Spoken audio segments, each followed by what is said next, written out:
Hey folks, Leg here with another epic update. Sorry for missing last week. Again, I know I'm kind of making a habit of apologizing for that, but last week was Easter and I was leaving town and just didn't have enough time to get one of these recorded and edited and uploaded and all that fun stuff before I went out of town.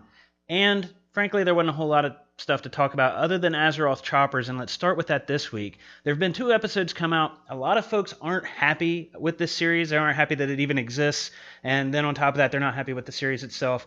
The biggest complaint that I've heard is it looks like reality TV, and frankly, it's a guy who made his name in reality TV building motorcycles, and now he's building motorcycles for Blizzard, so what did you expect? My only real complaint with it is the bikes don't even look roadworthy, and I know Paul Jr.'s designs typically are more works of art than they are your everyday motorcycle, and I get that, and that's part of what I dig about them.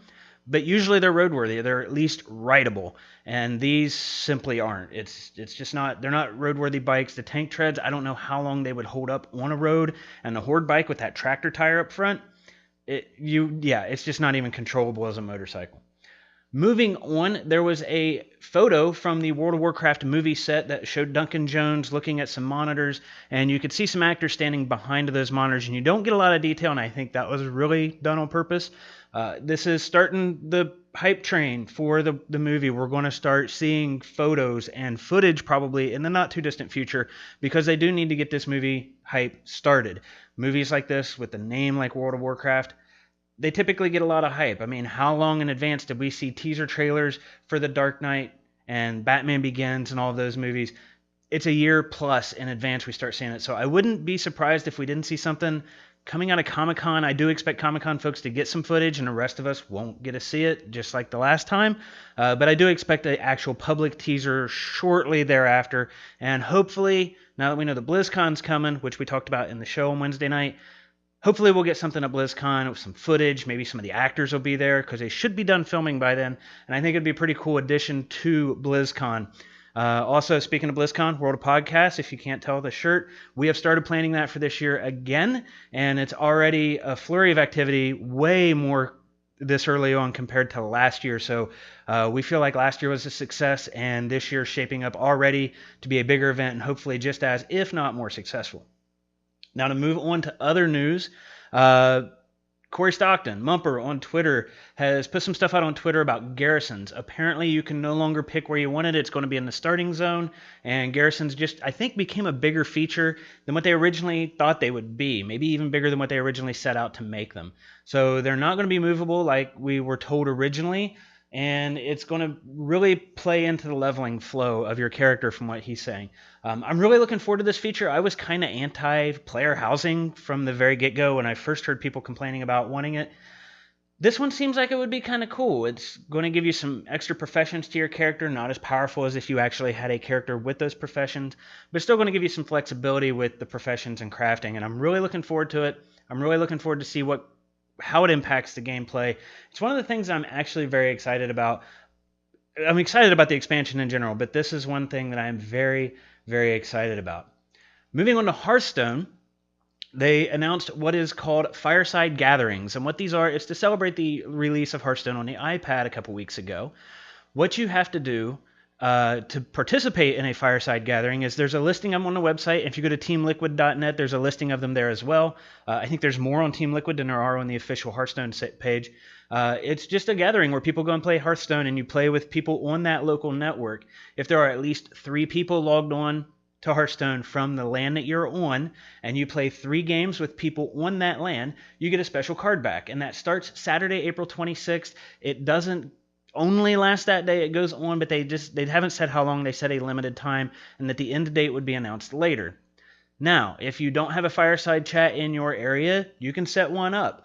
Or, barring that, just get a couple friends together and play in the same place. Invite some friends over, order a pizza, buy a 12-pack of beer, and play some Hearthstone.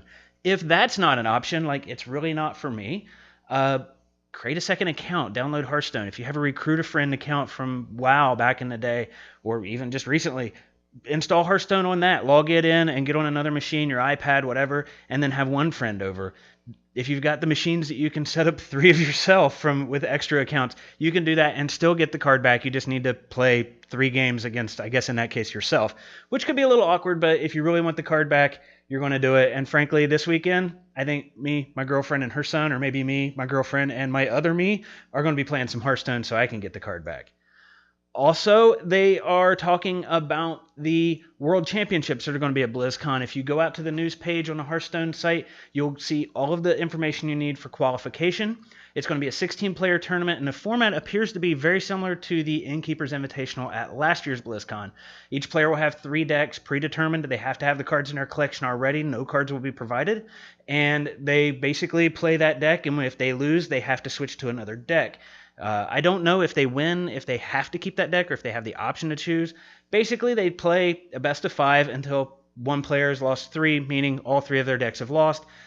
And then that person advances, the winner of that advances to the next round in the tournament. It looks like it's going to be pretty interesting with qualifiers instead of the Invitational like they did last year. I know some people were upset with who got invited to the Invitational. I personally wasn't. I didn't follow Hearthstone that closely like a lot of people did then.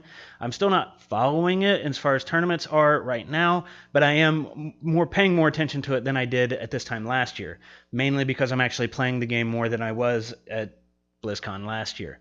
Also in Hearthstone, Season 1 of Ranked Play ends on the 30th of April. You have until the 30th to get to rank 20 to earn the Pandemonium or the Pandaren themed card back. So if you get both the Fireside and rank 20, you get 2 card backs. So it's something that I think is a neat little customization thing they're adding to the game. I think it's pretty cool, and I'm already ranked 20. Once you're 20, you can't fall back below 20. It's really not that hard to get to 20. If you're new to the game or you're just, without trying to sound harsh, not good at card games, it really shouldn't be that big of a deal. You ask a friend for help. There's plenty of people playing this game. Also, BlizzCon, this is the last item of news this week. We know BlizzCon got announced, right? That was on Tuesday. They have also posted up for the contests that they're having. They're doing the traditional costume contest. They're doing live contests where there are people who, there were bands that played StarCraft and World of Warcraft themed music. They are doing both video and an art contest. The details are out on the World of Warcraft main site. I'm sure it's probably going to be listed on all of the sites for all the games. I found it on the World of Warcraft site. The details are all there. What's the timeline for entry and the cutoff date? What's required of you to enter, all that kind of fun stuff. That's it for Epic Update this week. Thank you all for watching, and we'll see you next week.